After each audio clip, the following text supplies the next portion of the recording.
Vous avez été très nombreux à me demander des recettes de végétariens, de végétaliens. Donc aujourd'hui, je vous présente 3 recettes, dont 2 végétaliennes. La première, c'est une salade composée. Vous allez voir, c'est ma salade fétiche. La deuxième, ça va être des spaghettis, mais avec des protéines pour vous donner plein de force. Et enfin, des galettes de légumes végétariennes.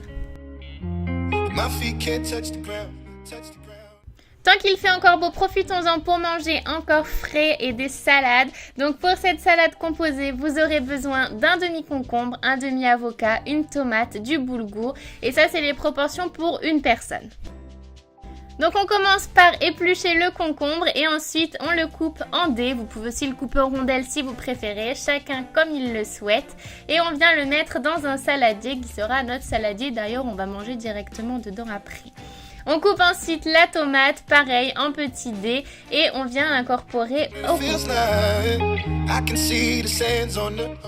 Je vous conseille de prendre un avocat qui soit mûr, mais pas trop, et si vous voyez qu'il n'est pas assez mûr, vous pouvez le laisser au soleil pendant quelques heures, et il sera fin prêt pour votre repas. J'ajoute donc le concombre, qui est un de mes légumes préférés, je crois, aux autres légumes que j'ai déjà cuits.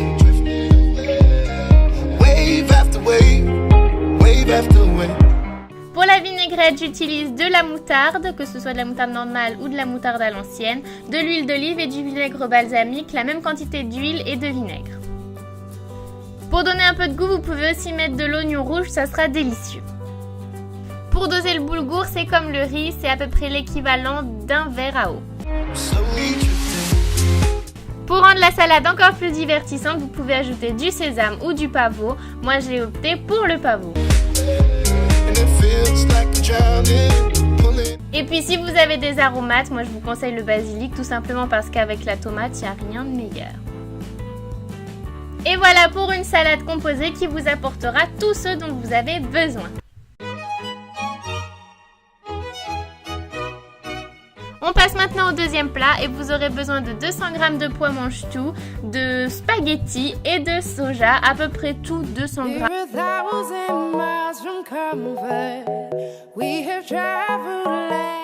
Une fois que j'ai goûté le soja que j'ai acheté bio, je viens faire cuire mes spaghettis, c'est assez classique, vous savez le faire. Pour qu'elle soit al dente, je les fais cuire 5 minutes et au bout de la première minute, je vais venir ajouter les pois mange-tout.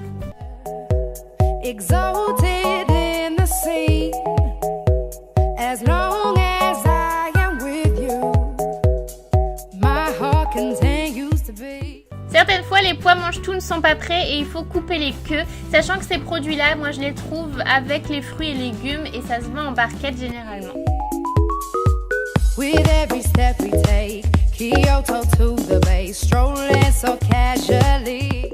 Pour assaisonner, pour le moment, je mets juste un petit peu d'herbe amare. En fait, l'herbe amare, c'est du sel avec des herbes.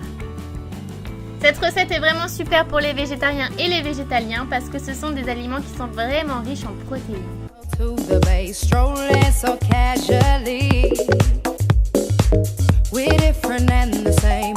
Gave you another name. Switch up the batteries.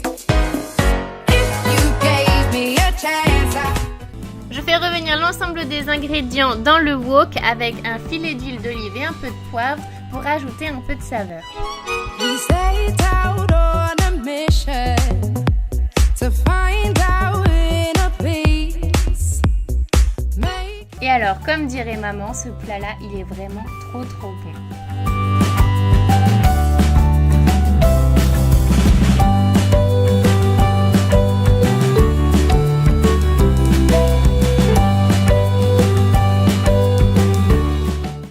Le plat suivant est un plat végétarien et vous aurez besoin de tout ça. Une courgette, 2 carottes, de la ciboulette, 40 g de fromage, 2 œufs et un oignon blanc.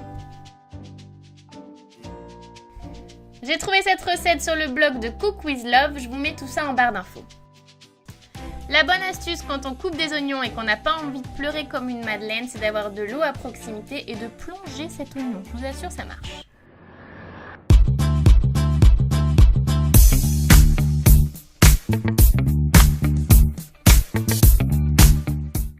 Une fois que j'ai émincé mon oignon, je viens râper les carottes et les courgettes. J'ai commencé avec la râpe manuelle et je suis vite passée avec la râpe... celle qui fait tout toute seule, quoi.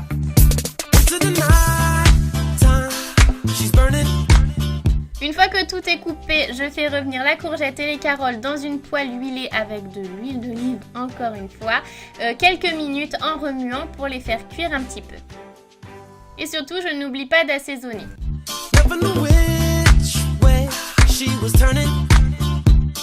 Pour créer les galettes, je viens casser les 2 œufs dans un saladier que je vais mélanger entre eux. J'ajoute ensuite 2 cuillères à soupe de farine et je mélange.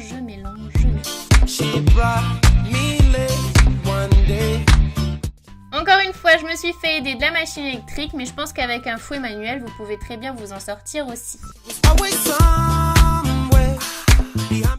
J'ajoute ensuite le fromage et je remue pour créer ma pâte. Et je viendrai ensuite ciseler la ciboulette et l'insérer dedans.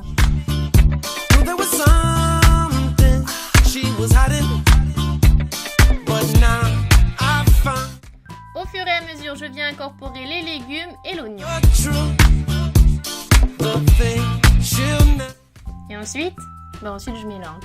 Je mélange. Et ensuite, ça continue d'être hyper facile. Je viens faire des petits tas de ma pâte dans une poêle que j'ai préalablement huilée et lavée, entre toutes ces étapes. Et je laisse cuire 3 minutes sur chaque face.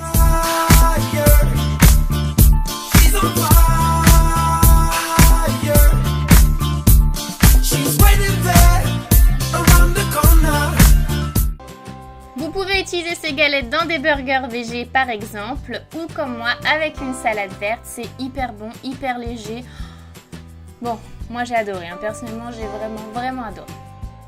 Donc voilà pour ces recettes qui sont, je vous l'assure, ultra faciles, ultra rapides et surtout santé. Prenez soin de vous-même, je vous fais de très gros bisous. On se retrouve tous les mardis et tous les vendredis sur la chaîne de vlog, n'oubliez pas. Ciao!